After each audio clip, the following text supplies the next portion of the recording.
Question number 18 says a figurine device used to predict weather condition is blue on dry sunny days and pink on damp rainy days। यानी कि आपके पास एक device है, उसके ऊपर एक केमिकल लगाया हुआ है आपने, जो कि वेदर कंडीशंस बताता है। ये ब्लू होता है ड्राई सनी डेज के अंदर और पिंक होता है डैम्प और रेनी डेज के अंदर।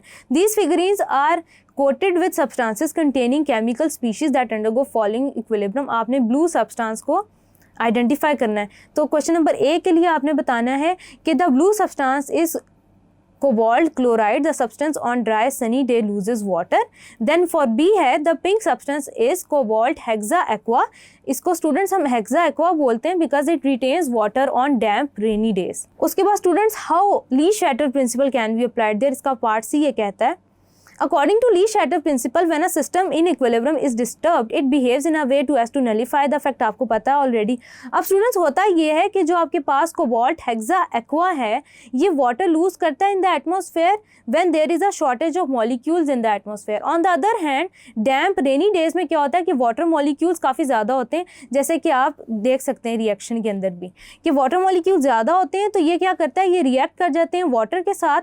कोबाल्ट क्लोराइड रिएक्ट कर जाता है वाटर के साथ और एज अ रिजल्ट इक्विलिब्रियम जो है वो बैकवर्ड डायरेक्शन में शिफ्ट कर जाता है।